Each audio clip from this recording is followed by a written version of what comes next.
Fala galera, eu já assisti na cabine de imprensa Terror em Silent Hill, Regresso para o Inferno. Essa crítica aqui, ó, completamente sem spoilers. E esse filme, galera, pô, que tem um retorno do Christopher Gans na direção. Lembrando, né, ele dirigiu o primeiro Silent Hill, voltando lá para 2006. E voltando para 2006 também, para começar essa crítica aqui, aquele trabalho do Christopher Gans, tá, ele ficou muito bem, digamos assim, conhecido por tentar e, em muitos momentos, realmente conseguir trazer a atmosfera do jogo e conseguir também, assim, trazer um respeito primordial ao jogo colocado nessa adaptação em relação a muitos outros filmes ali que tentavam adaptar, né, as histórias dos jogos para a tela grande e tudo mais. E, ao mesmo tempo, ele não conseguiu, digamos assim, ultrapassar a grande bolha que já existe, né, da galera que consome Silent Hill, da galera que é viciada em Silent Hill, da galera que conhece muito bem a história de Silent Hill e estava muito animada já para assistir, né, o filme e tudo mais. O filme ele não conseguiu ser realmente um sucesso de bilheteria, tá? Mas ele ficou muito marcado positivamente por causa também do trabalho do Christopher Gans na adaptação. E agora, cara, 20 anos depois, ele voltando agora pro terror em Silent Hill, eu não sou um conhecedor dos jogos, tá? Eu joguei muito pouco Silent Hill na minha vida, mas eu sei muito bem que o Silent Hill ele tem uma base gigantesca de fãs e que esse filme agora tá também pegando, né, e adaptando a obra do Silent Hill 2, que é um jogo extremamente cultuado, que é um jogo extremamente amado, né, pelo grande público, pela grande base de fãs que existe. Então eu tava muito, cara, tipo assim, no hype para assistir o filme.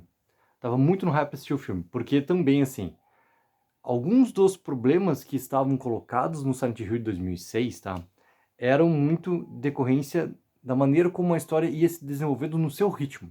Então eu imaginei muito que, agora, retornando, Christopher Gans, ele prestaria também atenção em algumas coisas pontuadas lá atrás, para que esse novo filme aqui, que também, querendo ou não, né, a gente pega e começa a dividir, assim, quem realmente já conhece a história de Silent Hill, independente de ter visto o filme lá atrás de 2006 ou ter visto, né, o filme de 10 anos atrás, a galera também, assim, que, cara, já sabe de cor salteado por causa dos jogos. Ele precisa pegar o público que está entrando como uma primeira viagem nesse universo todo. Então, eu imaginei muito que ele iria também colocar uma mudança no ritmo da história ali, para que essa história também conseguisse, assim, agradar um público maior. Principalmente que a gente está falando também de um mundo completamente diferente do mundo que a gente tinha em 2006, ou seja, tu tem que ter ali um avanço na sua narrativa e tudo mais. E galera, pô, o meu hype, ele de uma maneira ou de outra, positivamente, ele teve ali o seu lado, digamos, agradável, tá? Porque o ritmo do filme, ele funciona de uma maneira melhor do que o filme de 2006. Só que essa parte, tá? Não é a parte que realmente consegue fazer esse agora, Terror em Silent Hill, funcionar. E eu queria muito que ele tivesse funcionado. E ele tem muitos problemas que vão acabar trazendo também assim, um distanciamento do grande público. E esses problemas talvez sejam também assim na parte de concepção de como tu vai realmente contar essa história, tá? A gente sabe muito bem que as referências do próprio Christopher Gans ao primeiro Silent Hill, elas já estavam postas, ou seja, ele sabe muito bem trazer as referências da adaptação do jogo para tela grande.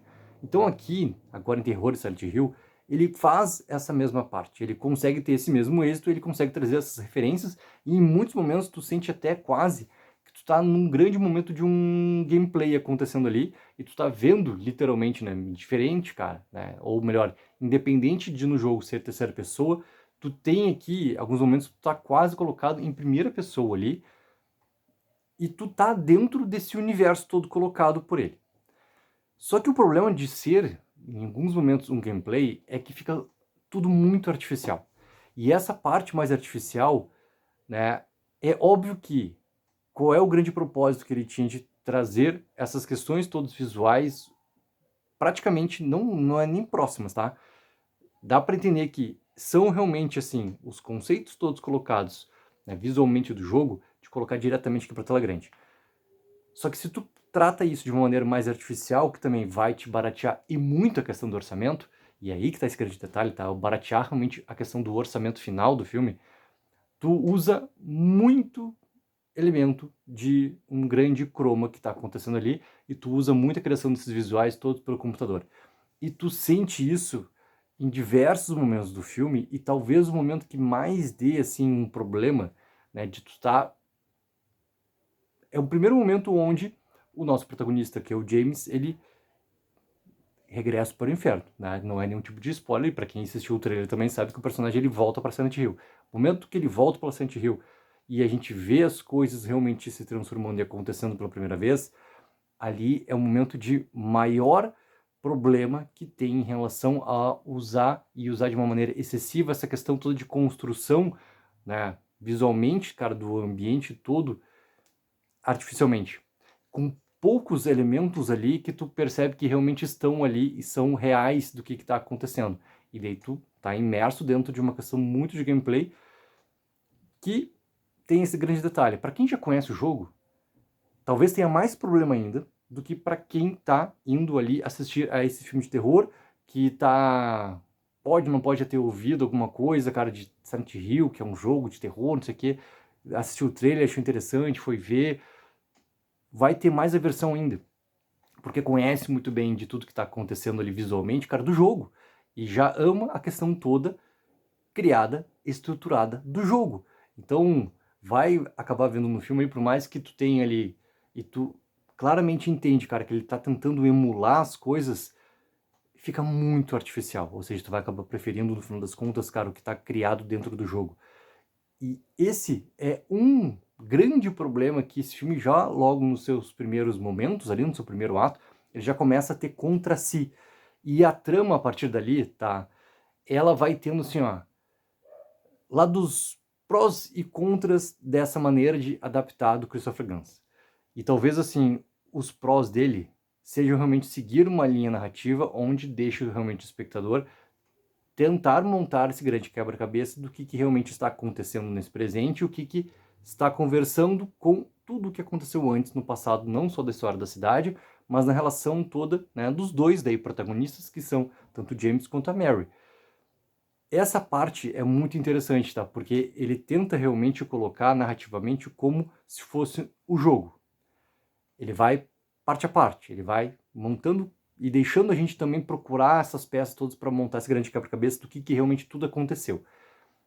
E o grande contra é que o filme, em muitos momentos, ele parece um pouco deslocado no principal objetivo do que está acontecendo ali.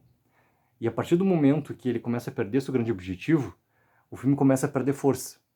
Então, quando as coisas começam a ficar repetidas, né, repetidas do que está acontecendo na tela ali, e tu fica sem essa explicação, para essa explicação acontecer mais para frente ainda, ali tu pode correr um sério risco de tu acabar perdendo o espectador.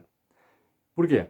Porque o espectador ele não tem essa base toda de história, que obviamente tem muito mais detalhes na história quando a pessoa está jogando o jogo. Então esse talvez, cara, seja o maior contra, porque daí não importa se o Christopher Nolan conseguiu melhorar o ritmo em relação ao Silent Hill, ao seu próprio trabalho, né, dentro do universo de 2006, cara. Ele perde força no que ele quer contar dessa história, que é uma história muito impactante sobre o luto, sobre a perda e sobre consequências.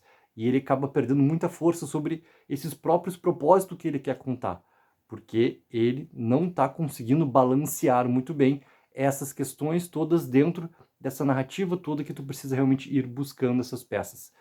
Então, galera, coloque abaixo nos comentários se vão assistir, não vão assistir, o que acharam do trailer, a expectativa de vocês.